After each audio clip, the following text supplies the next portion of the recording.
नमस्कार, मैं रवीश कुमार। आज सरकारोत्सव है। सरकारोत्सव उस उत्सव को कहते हैं जब सरकार अपने 1 साल पूरे करती है। सरकारोत्सव मनाने की परंपरा अमेरिका में शायद शुरू हुई जब राष्ट्रपति रूजवेल्ट ने अपनी सरकार के 100 दिन पूरे होने पर जश्न मनाया। रूजवेल्ट 1932 में राष्ट्रपति बने।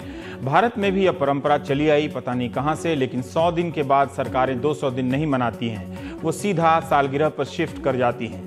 सरकारोत्सव मनाने के लिए अखबारों में फुल पेज के विज्ञापन छापे जाते हैं। उन विज्ञापनों में बड़े बड़े दावे किए जाते हैं, घोषणाएं होती हैं, उद्घाटन होते हैं और नए नए स्लोगन की रचना होती है।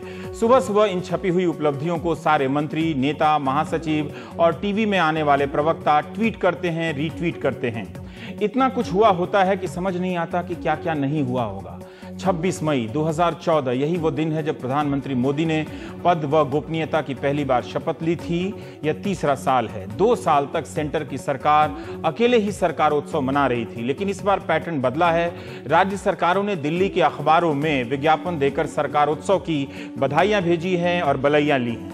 राज्य सरकारें भी अपनी सालगिरह अलग से मनाती हैं, लेकिन अब उन्हें खुशी खुशी सेंटर की भी सालगिरह का एक तरह से दोहरा भार उठाना पड़ेगा। सवाल यह है कि जब दिल्ली का मीडिया झारखंड को एजेंसी के भरोसे कवर करता है, न्यूज चैनल तो झारखंड को स्पीड न्यूज में ही निपटा देते हैं, तो झारखंड के मुख्यमंत्री उस राज्य की जनता के पैसे से मगर अपने फैसले से दिल्ली के अखबारों में विज्ञापन छापना वो कितना सही समझते हैं। स्लोगन अंग्रेजी में है on way to new India, अर्थात नए भारत के रास्ते पर है झारखंड।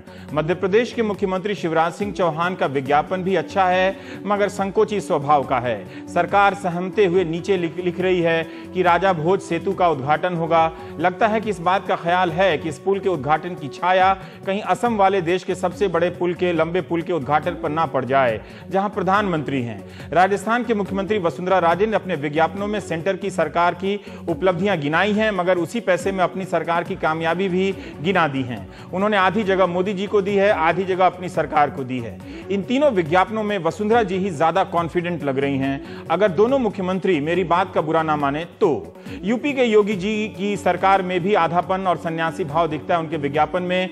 यूपी के विज्ञापन आधे पन्ने का है, कहीं कोने में पड़ा मिला एक अखबार में। योगी जी को पता है कि वो इन तीनों मुख्यमंत्री पर भारी पड़ सकते हैं, तो विज्ञापन से जगह घेरने में क्यों समय बर्बाद करें।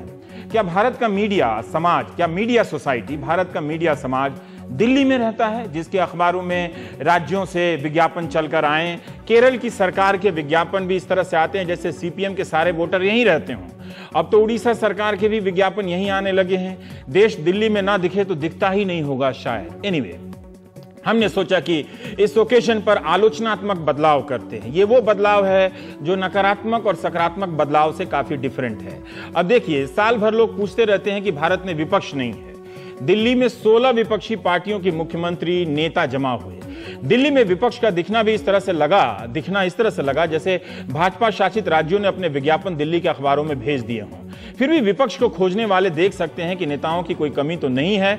असल बात यह है कि आज का मीडिया विपक्ष विरोधी मीडिया है। विपक्ष को जगह कम देता है, फिर सवाल भी करता है कि विपक्ष है कहां। संयोग यह है कि जिस दिन विपक्ष के इतने नेता दिल्ली आए, उसी दिन प्रधानमंत्री दिल्ली से दूर चले गए।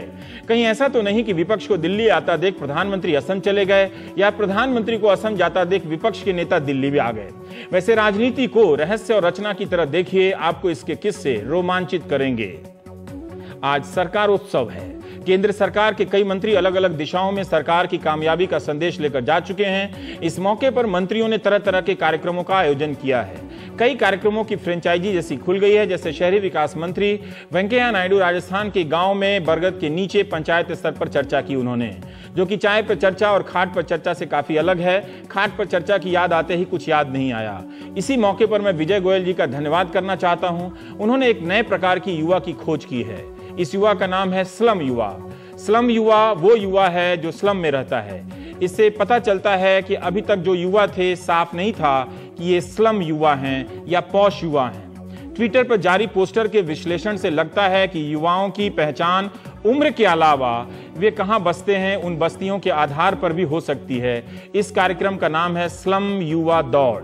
अडॉप्ट ए स्लम, यानी गोद लीजिए दिल्ली का एक स्लम। इससे यह साफ नहीं है कि दिल्ली के एक स्लम को कोई गोद कैसे ले सकता है। सांसद गोद लेगा या विधायक लेगा, या ये युवा अपने स्लम को गोद ले लेंगे जिसकी गोद में ये पलते बढ़ते हैं।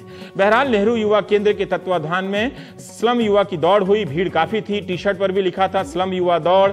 सब कुछ हिंदी में था, सिर्फ स्लम अंग्रेजी में लिखा हुआ था। झुग्गी लिखना थोड़ा सा आउट ऑफ फैशन है।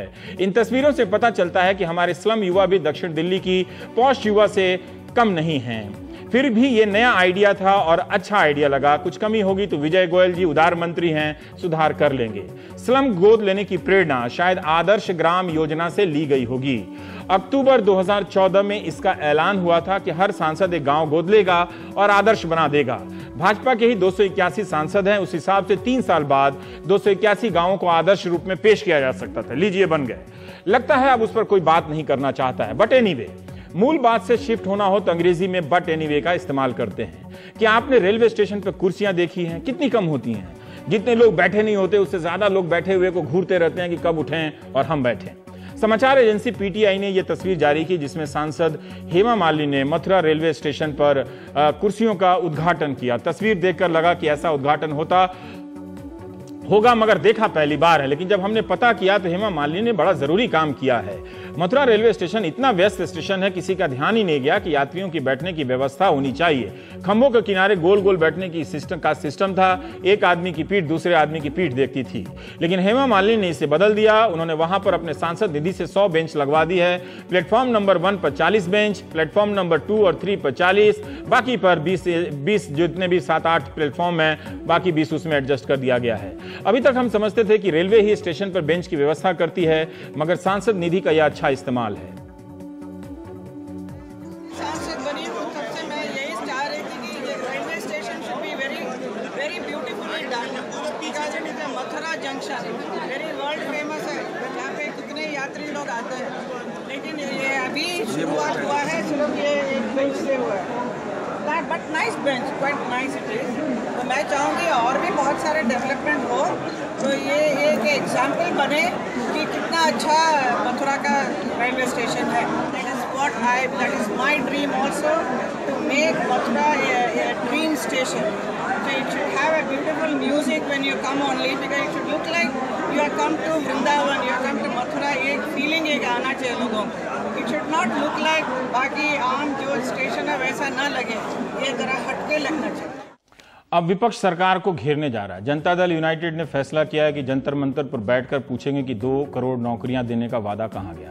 उधर सरकार अपनी उपलब्धियों को दावों से लबालब है। विपक्ष कहता है कुछ हुआ ही नहीं है। कमल निशान वाली भाजपा के नेता एक तरफ उपलब्धियों को गिना रहे हैं, ट्विटर से लेकर बरगद के नीचे तक, तो कांग्रेस की तरफ से कमल नाम वाले कमलनाथ ने गिनाना शुरू किया। कुछ हुआ नहीं। 35 किसान रोज आत्महत्या कर रहे हैं। 7 साल में रोजगार अपने न्यूनतम स्तर पर है। ये जो 3 साल गए हैं वो 3 साल मैं मानता हूं कि काफी सारी चीजों में इन 3 सालों में नए मील के पत्थर क्रॉस करने का काम भारतीय जनता पार्टी ने किया है। आज भारतीय जनता पार्टी और एनडीए सरकार के 3 साल पूरे होने जा रहे हैं और ये खुशियां मना रहे हैं, जश्न मना रहे हैं। पर मेरा प्रश्न है, कौन सा वर्ग इस देश में ये खुशियां मना रहा है? क्या नौजवान खुशियां मना रहे हैं? क्या किसान खुशियां मना रहे हैं? क्या मजदूर, क्या व्यापारी खुशियां मना रहे हैं? ये खुशियां और ये जश्न सीमित है भारतीय जनता पार्टी और एनडीए सरकार तक।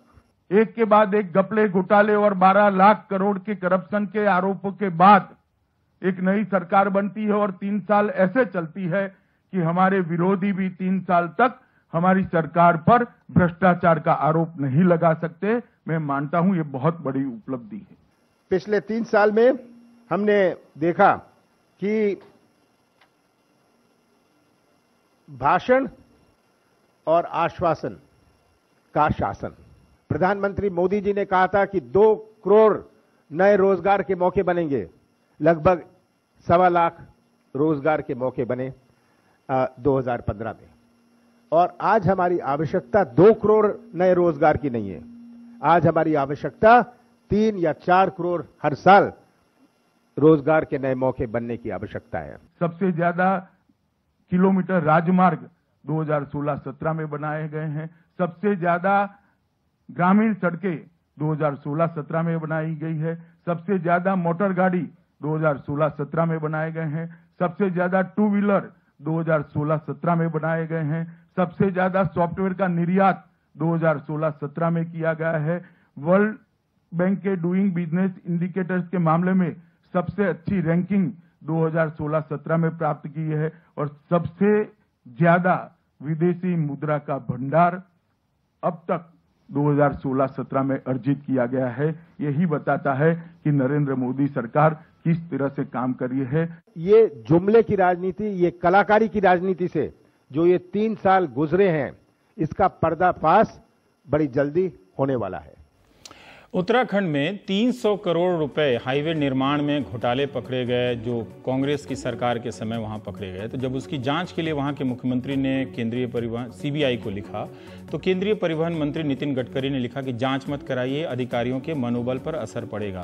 तो आप सोचिए कि जब जांच ही नहीं होगी, जब बात ही नहीं उठेगी, तो भ्रष्टाचार के मामले कहां से कैसे दिखाई देंगे।